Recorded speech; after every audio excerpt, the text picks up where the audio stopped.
Sebelum pemungutan suara dimulai, maka harus dipastikan beberapa hal. Yang pertama, tidak adanya atribut partai dalam radius 100 meter dari TPS.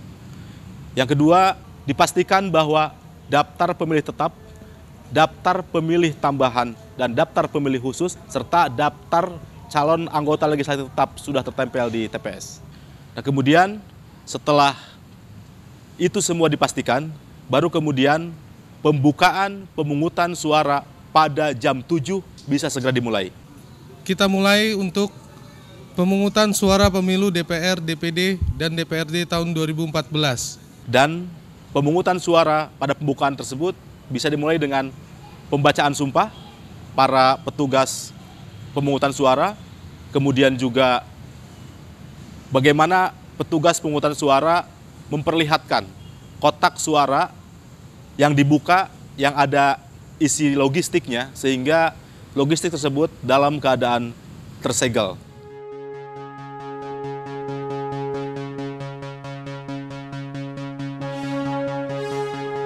Dan yang selanjutnya adalah petugas pemungutan suara juga memperlihatkan kotak suara yang kosong untuk menyimpan kertas suara yang telah dicoblos. Dalam proses pemungutan suara, tahapan ini yang harus dipastikan juga adalah yang pertama, ketika pendaftaran untuk memilih dipastikan dicek surat undangannya, kemudian identitasnya, dan selanjutnya juga dipastikan TPS aksesibel, artinya mempunyai akses bagi para penyandang disabilitas.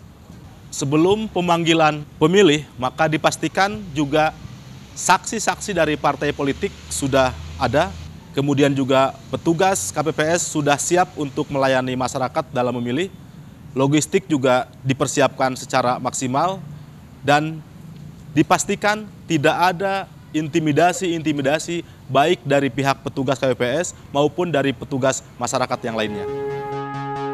Setelah pemilih menerima surat suara, pastikan pemilih tersebut menerima surat suara dalam keadaan baik. Surat suara tersebut tidak rusak, tidak tercoblos sebelumnya, dan masih dalam keadaan baik. Setelah itu, pastikan pemilih menuju ke bilik suara untuk kemudian memilih berdasarkan pilihannya.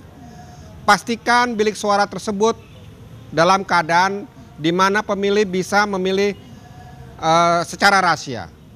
Begitu juga bagi para penyandang disabilitas, harus dipastikan bahwa penyandang disabilitas mempunyai akses yang sangat mudah supaya dia bisa memberikan suaranya dengan baik. Setelah pemilih memberikan suara, maka pemilih akan memasukkan surat suara tersebut ke kotak suara.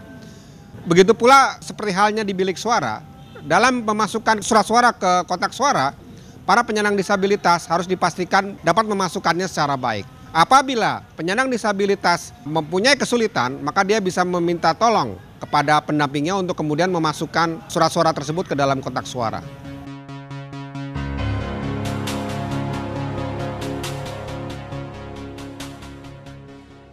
Setelah TPS ditutup, maka tahap berikutnya adalah tahapan penghitungan suara. Sekarang sudah pukul 13.00, saatnya melakukan penghitungan surat suara.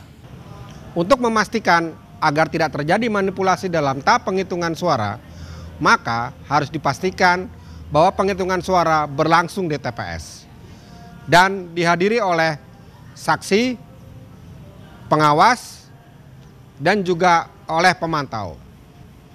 Pastikan juga penghitungan suara dengan mempergunakan formulir yang telah disediakan. Pastikan penghitungan suara tidak double. Sah. Surat suara ini sah dicoblos ke partai politik.